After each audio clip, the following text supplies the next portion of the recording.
Bonjour à toutes et à tous, bienvenue sur KTV, Kwezi FM, le 106.9 pour un temps de parole, toujours en direct à la radio et à la télévision.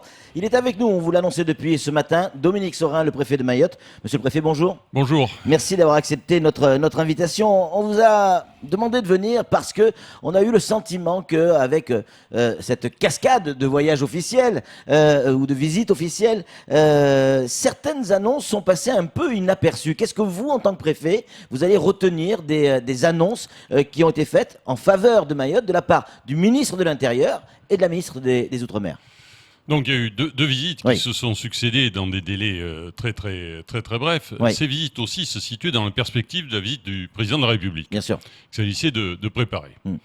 Et Annick Jardin l'a dit ici, d'ailleurs aussi dans le cadre de ce qu'on peut baptiser de visite de chantier. Oui. C'est-à-dire voir où on en est à Mayotte, comment ça avance, quels sont les problèmes, qu'est-ce qu'il faut faire, qu'est-ce qu'il faut rajouter. Oui. C'est ça aussi, les deux principaux aspects de la visite. Oui. Mais il n'empêche que ça a permis aussi de préciser, de conforter, de faire certaines annonces. Dans l'ordre mise à l'intérieur. Déjà l'année dernière, il y a eu un certain nombre d'annonces qui ont été faites en termes de renforcement de nos moyens. Oui. Pour lutter contre la délinquance, je le rappelle, délinquance et lutte contre l'immigration clandestine, qui sont, tout est prioritaire, je le dis régulièrement, mais ce sont des priorités, c'est des attentes fortes des Mahorais de pouvoir circuler en toute tranquillité, on en parlait avant votre émission, de circuler en toute tranquillité sur Mayotte. On est d'accord que là-dessus, on n'y est pas encore. On n'y est pas encore. Ouais. Et bien évidemment, les efforts doivent continuer. Le ministre Castaner l'a dit ici aussi, ça ne suffit pas. Il y a toujours trop de violence. Mais il faut pouvoir continuer dans le lancer de ce qui a été fait l'année dernière. Et le ministre est venu conforter aussi nos moyens. Il y a des annonces qui ont été faites en termes de renforcement d'effectifs. C'est 77 gendarmes et policiers dont l'arrivée est d'ores et déjà programmée en cours. C'est première étape. Ça, c'est important. Parce que même si aujourd'hui, nous avons, au moment où nous parlons, nous avons 1070 policiers et gendarmes sur le territoire. C'est un peu plus que ce que nous avions déjà au mois d'octobre dernier. Et si nous obtenons des résultats, c'est parce qu'il y a des gendarmes et des policiers dehors. D'ailleurs, le ministre avait annoncé la création d'un quartier de reconquête républicaine. C'est le seul d'outre-mer, enfin c'est le premier d'outre-mer mis en place à Mayotte, ici, sur petite terre.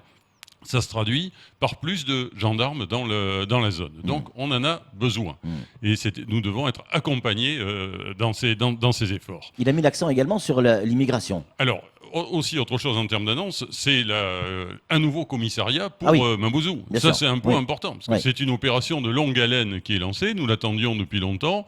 L'opération est lancée. Mais ça fait longtemps qu'on en parle, qu'on nous dit qu'il va y avoir un nouveau commissariat, et puis entre-temps, on a monté des containers bien aménagés, c'est joli. Oui, mais là aussi, la méthode, en termes de plan. Depuis ce qui a été fait depuis un an. On peut faire des plans, on peut en faire. Je dis toujours. Mais après, il faut que ça soit concret, qu'on ait des crédits, qu'on ait des engagements, des actes juridiques, d'acquisition de foncier. C'est ça la mise en œuvre d'un plan. Et là, nous allons lancer les études dès cette année pour la création de ce commissariat. Mais à l'emplacement, le commissariat actuel. Il y a des emprises de foncières qui existent à cet endroit. Donc c'est concret. Deuxièmement, c'est la question de la lutte contre l'immigration clandestine, qui est là aussi prioritaire. Si on n'agit pas davantage, ce territoire, Mayotte, va être encore plus déstabilisé en termes d'évolution démographique, en termes de services publics. Je crois que le constat est partagé par tout le monde, mais il faut le répéter, il faut le rabâcher. Il est important que les plus hautes autorités de l'État viennent voir sur place ce qui se passe. C'était le cas du ministre Castaner qui est venu, notamment parce qu'il s'agit de préparer ce qui a été une annonce du président de la République le 1er février devant les élus d'outre-mer. Vous savez, il y avait un grand débat à l'Élysée avec l'ensemble des élus outre-mer, et plusieurs élus du territoire ont fait part de la nécessité de renforcer la lutte contre l'immigration clandestine. Et le président de la République a parlé de plan civilo-militaire. Alors qu'est-ce que c'est un plan civilo-militaire ? C'est ce qui existe en Guyane, dans le cadre de ce qu'on appelle le plan Harpie de lutte contre l'orpaillage clandestin. C'est un autre problème qu'a la Guyane. Nous, le problème que nous rencontrons, c'est l'immigration clandestine. Donc il y a déjà des résultats qui ont été obtenus suite au renfort effectué l'année dernière. Nous reconduisons à peu près entre 2200 et 2400 à peu près clandestins par mois. Mais il faut aller plus loin. Et c'est pour cela que le ministre est venu, pour d'abord faire le point de la situation, confirmer aussi, indiquer que d'ores et déjà des renforts en termes d'intercepteurs sont prévus, parce qu'il y a 2 intercepteurs qui vont être livrés en 2019. Mais il va falloir aller plus loin en termes d'organisation des administrations, d'engagement des administrations. Il y a un certain nombre de sujets qui sont aujourd'hui à l'étude. Et je suis sûr que le ministre est reparti avec la conviction que ce sujet était central et qu'il fallait continuer à avancer, qu'on ne pouvait pas continuer à le traiter comme cela a été traité pendant plusieurs années. Vous avez eu le sentiment, quand il est reparti, vous avez forcément discuté avec lui, en off, entre vous, de sa nécessité d'être venu à Mayotte. Il s'est rendu compte vraiment de certaines choses? Ah oui, il s'est rendu compte de certaines Et choses. c'était vraiment différent de l'idée qu'il en avait, donc des dossiers? Oui, bien sûr. Moi, j'accueille ici, et d'ailleurs, je demande à nos interlocuteurs parisiens qu'il y ait un maximum de visites depuis Paris. Alors, les ministres, bien sûr, qui visitent régulièrement, mais aussi les parlementaires, les représentants d'administration qui viennent de plus en plus à Mayotte et qui viennent passer plusieurs jours à Mayotte. C'est pas une journée comme ça entre deux avions. Parce qu'il est nécessaire de voir ce qui se passe à Mayotte. Sinon, on ne peut pas comprendre. Et pour revenir au ministre, j'ai échangé avec lui. Il a eu un programme assez dense, même s'il est parti, il devait rester 3 jours. Il a dû partir précipitamment compte tenu de ce qui s'est passé à Paris. Mais il a eu, bien sûr, pleinement conscience de la situation réelle sur le territoire. Quand on visite des quartiers, comme nous sommes allés à la Vigie, on voit les problèmes de l'immigration, ce que représente l'immigration clandestine sur un territoire. Quand il sort avec la BAC la nuit, il avait fait le dimanche soir, on voit la réalité d'un territoire, ce qui se passe sur un territoire. Et la qualité des voitures aussi. Et la qualité des voitures aussi. D'ailleurs, il y a des annonces en termes également, ça c'est plus technique, mais de remplacement de voitures, parce qu'on a quelques voitures qui sont quand même un petit peu cabossées. Non, je ferme la parenthèse, mais ça c'est utile en termes de course aussi. Il n'a pas évoqué le gros projet qui avait été évoqué, évidemment, à une autre époque, l'histoire des drones. Parce que la surveillance de notre lagon et de nos eaux territoriales, c'est quelque chose d'important. On a évoqué tous ces sujets. Nous travaillons en ce moment sur cette question de la lutte contre l'immigration clandestine qui a différentes facettes. Il y a la LICMER. Il y a la Ligue Terre, je vais revenir dessus, puis il y a tout ce qui concerne aussi la lutte contre les filières. Nous sommes attardés avec lui au GELIC, groupe d'enquête sur la lutte contre l'immigration clandestine, qui obtient de beaux résultats en ce moment, parce qu'il faut s'attaquer aux filières. C'est un véritable trafic d'êtres humains dont il est question. Donc il faut s'attaquer au travail clandestin, l'habitat illégal, culture illégale. Donc il a vu tout ça. Et là, il faut le constater, il faut rencontrer les interlocuteurs, même s'il n'a pas pu voir tout le monde comme cela était prévu. Donc, sur la LIGMER, nous travaillons sur l'organisation de la LIGMER, sur les chaînes de commandement, sur la permanence des bateaux à la mer, les équipages. La question du drone aussi est à l'étude, parce que c'est un moyen, c'est certainement un moyen intéressant. Alors c'est vrai que ça n'a pas été utilisé jusqu'à présent pour ce type de surveillance, mais pourquoi ne pas tester à Mayotte aussi, on peut se le dire, ce type de matériel. Donc c'est tout ça qu'a fait le ministre Castaner, c'est ce à quoi sert aussi une visite de ministre, c'est se rendre compte sur place comment ça fonctionne, parce qu'il a lu des notes, il a lu des pages et des pages de notes, mais il s'agit aussi de voir quel est le ressenti. Les agents policiers, gendarmes ont pu parler librement avec lui, ont pu échanger, il montait dans les voitures avec eux, en dehors de tout officiel, on va dire. C'est ça, on a vu ça. Et ça, c'est important, parce que c'est ça, même rapidement, c'est ça la perception du terrain. Et depuis Paris, on ne peut pas imaginer, je peux vous l'assurer, on ne peut pas imaginer quelle est la situation à Mayotte, même si on bénéficie d'informations. Il faut vivre ça. Dans un instant, on va donner la parole à Kamar Bourra, bien évidemment, mais juste avant, Annick Girardin, c'était essentiellement une réunion de chantier, entre guillemets? Ça a été une réunion de chantier, pas de nouveauté. Il y a eu des nouveautés en la matière, et notamment en matière sociale.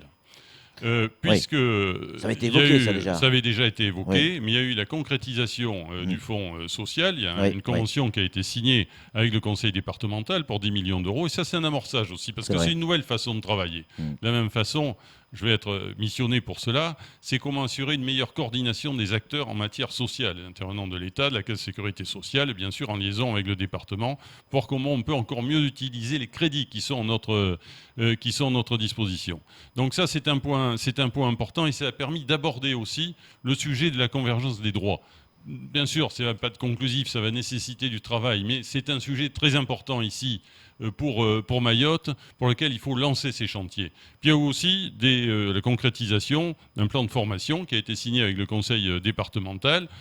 L'État s'est engagé sur 3 ans sur 21 millions d'euros, que le conseil départemental complète. Ça, c'est un point important, parce que c'est aussi une avancée, c'est une grande avancée pour un travail en commun sur ce problème de formation qui est central à Mayotte. Et également, ça nous a permis également, même si ça n'a pas pu être signé avec la ministre, parce que c'est pas tout à fait prêt, alors non pas ici à Mayotte, mais à Paris, c'est ce qu'on appelle le contrat de convergence, qui va se substituer au contrat de plan État-région, et qui va contenir les engagements de l'État jusqu'en 2022. Au total, entre ce qui est, je dirais, fait l'objet du contrat lui-même et des autres engagements de l'État, il y en a pour plus d'1,1 milliard. Donc, c'est pas totalement négligeable. Après, il va falloir les consommer. Il va falloir les consommer. La ministre voulait aussi parler de ces sujets, voir où on en était, voir comment s'avancer. Donc, c'est tout sauf négligeable.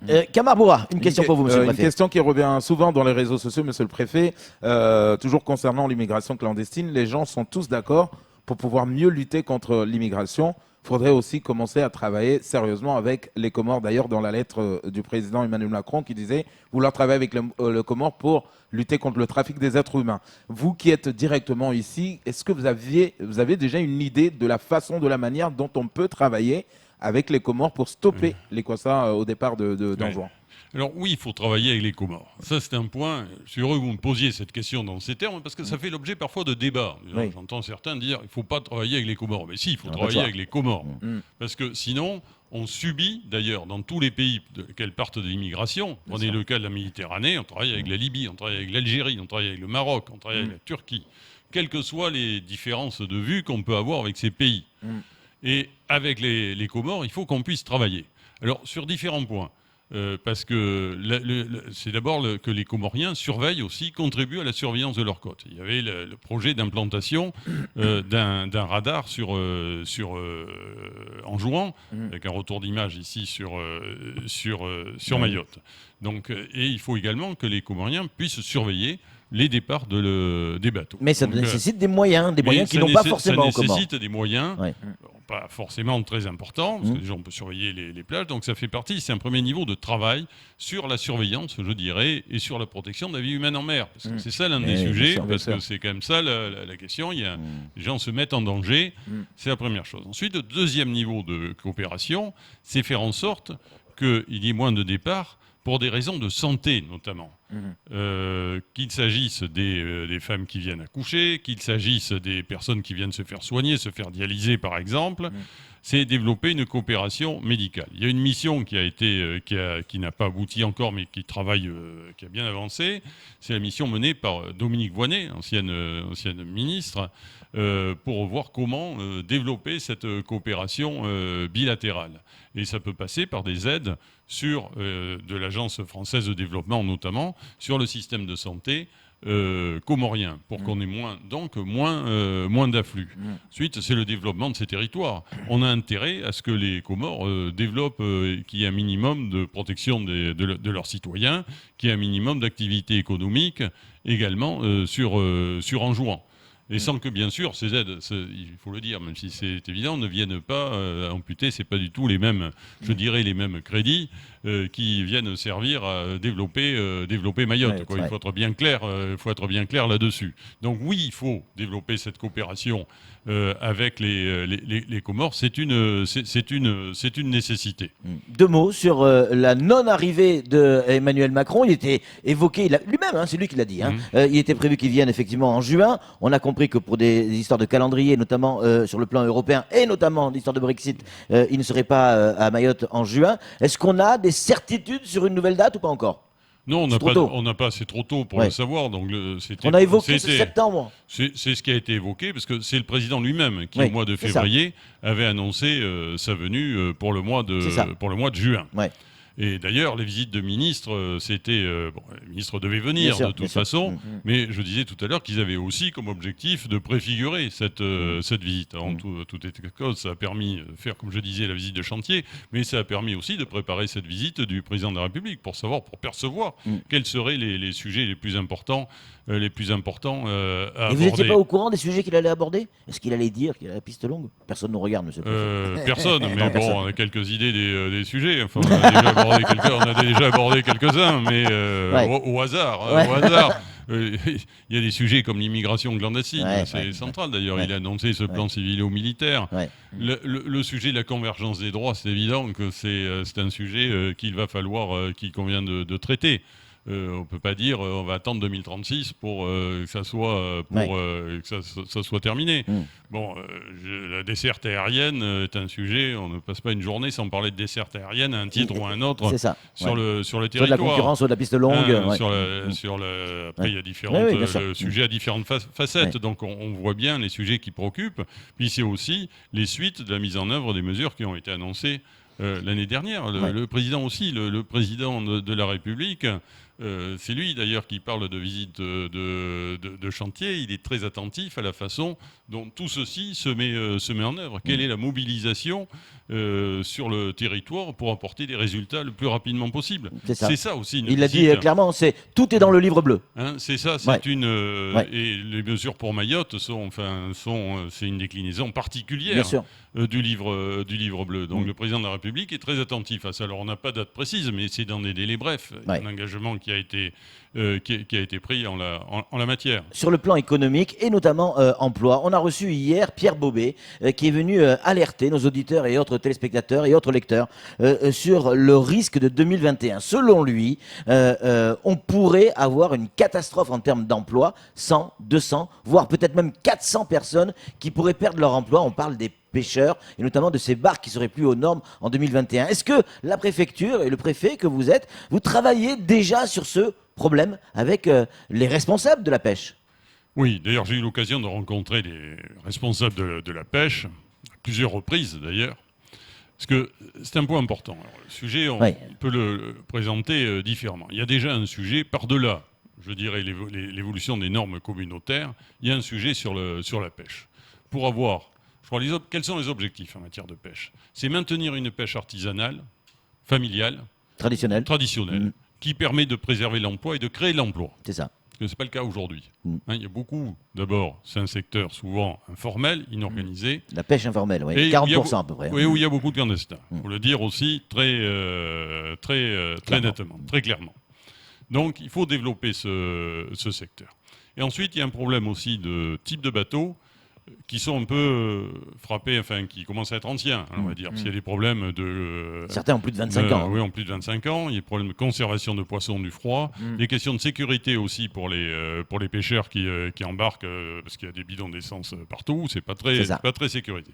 Puis en même temps, et c'est ce quoi fait allusion M. Bobet, c'est la question de la réglementation communautaire qui impose, à partir de 2021, notamment d'avoir des patrons français sur les bateaux et qui va imposer un certain nombre de règles. Mais dans le même temps, Bruxelles a ouvert un peu les vannes avec la perspective de pouvoir moderniser les bateaux et de pouvoir construire des bateaux, parce qu'on n'est pas en plus exactement à Mayotte dans la situation des flottes européennes qui doivent limiter leur effort de pêche. Donc ici, il faut mener ce travail. Donc oui, il faut pouvoir construire de nouveaux bateaux sécurisés, artisanaux, pour cette pêche traditionnelle et développer l'emploi de Français ou de personnes en situation régulière. Qui va payer ces nouveaux bateaux? Parce qu'ils n'ont pas les moyens, les pêcheurs, clairement.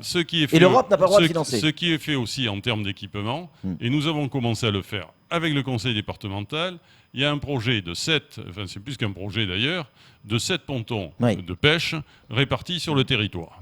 Ces 7 pontons de pêche, à quoi ça sert? D'abord, ça sert à avoir des points de débarquement pour les bateaux, mais ça sert aussi à avoir des capacités de froid, de conservation du poisson. C'est pour pas qu'on voit les poissons trimballés dans des brouettes, parce que c'est quand même ça la réalité, et pouvoir aussi avoir une fabrique de glace et pouvoir faciliter les manutentions des pêcheurs. Ces projets sont en cours de développement. Il y en a certains qui commencent à être bien aboutis. Le principe de leur financement a été retenu. C'est, si je ne me trompe pas, à Caniquelli et à Bouéni. Et il y a un certain nombre d'autres endroits, à Sada aussi, Petite Terre, où ces équipements sont également prévus. Donc oui, la pêche est une priorité, comme l'agriculture. On n'en parle pas assez d'ailleurs de cette...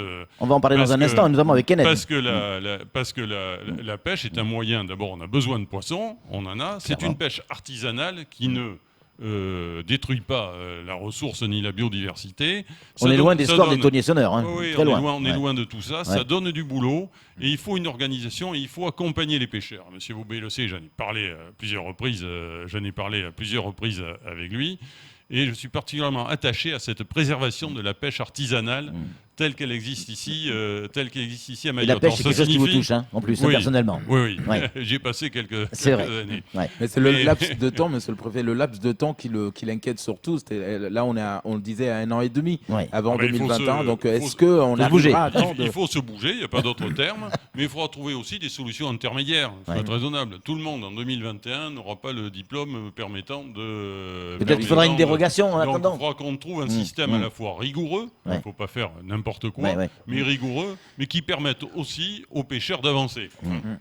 2 mots, parce que c'est déjà terminé, on a explosé le timing. C'est votre faute, hein, monsieur le préfet, c'est pas la mienne. Mais vous êtes trop bavard. Kenneth, l'agriculture, Mayotte a été touchée. Oui, Mayotte a été touchée.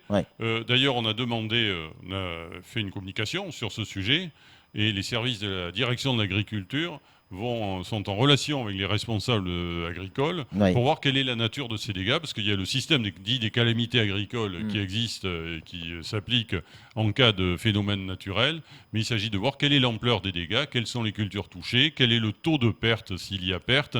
C'est tout ça, c'est un recensement qui doit être fait afin de transmettre un dossier, si c'est le cas, auprès des autorités nationales qui examinent dans le cadre d'une commission particulière ce type de calamité. Et cette commission peut faire quoi? C'est-à-dire donner des moyens financiers pour réparer? Ce sont des moyens financiers, soit sous forme de prêts, soit sous forme d'aide.